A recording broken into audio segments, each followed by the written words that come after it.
இதில் ஒரு சின்ன ஸ்டோரி சொல்லிட்டு மாட்டாங்க. ஓகே சொல்கிறேன் ஜாலியாக. நான் வந்து சிங்கப்பூரில் வேலை பார்த்துட்டு இருந்தேன். எங்கள் அண்ணனுக்கு பொண்ணு பார்த்துட்டு இருக்கோம்.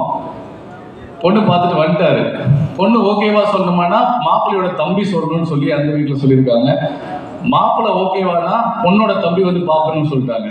ஸோ பொண்ணோட தம்பி வந்து கோயம்புத்தூர்ல படிச்சுட்டு இருக்கான் 8th ஸ்டாண்டர்ட். மாப்பிள்ளையோட தம்பி வந்து சிங்கப்பூர்ல வேலை பார்த்துட்டு இருக்கான். பொண்ணோட தம்பி அவன், மாப்பிள்ளையோட தம்பி நான். அப்படிதான் எங்களுக்கு அறிமுகம். என்னுடைய மாப்பிள்ளை எங்க மச்சின, எனக்கு உயிரான ஒரு ஒரு ஒரு மனுஷன். ஆனா என்ன பார்த்துதான் நீ சினிமாவுக்கு வந்திருக்கான். நான் நிறைய வாட்டி சொல்லுவேன், வேணாம் மாப்பிள்ள நீங்க வராதிங்க, சினிமாவுக்கு வராதிங்க. நான் சினிமாவுக்கு வந்து ஒரு 3-4 இயர்ஸ் இருக்கும்போது தான் அவன் சினிமாக்குள்ள வர்றான். அப்போ வேணாம் மாப்பிள்ள நீ சினிமாவுக்கு வராத, கொஞ்சம் வெயிட் பண்ணு, நான் ஜெயிச்சுக்கிறேன் அதுக்கப்புறம் வான்னு சொல்லுவேன்.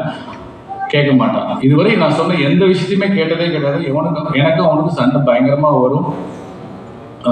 என் கூட தங்கி இருந்தா ஒரு டைம் சண்டை போட்டு போயிட்டான். இன்ன வரைக்கும் அவன் அவனாக தான் இருக்கான். அவன் ஒரு விஜய் நான் சொல்ற இல்லையா, ஒரு வாட்டி முடிவு பண்ணினா என் பேச்சு நானே கேட்க மாட்டேன்ற மாதிரி. அவன் கேரக்டர் எப்படிதான் எக்ஸாஸ்டா பண்ண மாட்டான். அவனுடைய சிந்தனை, அவனுடைய ஐடியா எல்லாமே ரொம்ப பெருசா இருக்கும். அது நம்ம கிட்ட கேட்டா அது என்னடா இதெல்லாம் நடக்குமான்னு தோணும். ஆனா எப்படியாவது முட்டி மோதி அதை நடக்க வைக்கிறதுக்கு முயற்சி பண்ணுவான். இன்னைக்கு சக்சஸ் பண்ணியிருக்கான். ஒரே ஒரு வாட்டி நீங்க கை தட்டினீங்கன்னா எனக்காக அவனுக்கு இனிமேல் லைஃப் நல்லா இருக்கணும்னு கடவுளை நான் வேண்டிக்கிறேன்.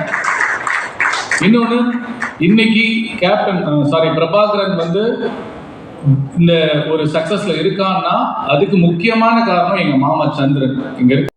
இந்த வீடியோ உங்களுக்கு பிடிச்சிருந்தா லைக் பண்ணுங்க, ஷேர் பண்ணுங்க, கமெண்ட் பண்ணுங்க, சப்ஸ்கிரைப் பண்ணுங்க, மறக்காம பெல் ஐக்கானை கிளிக் பண்ணுங்க.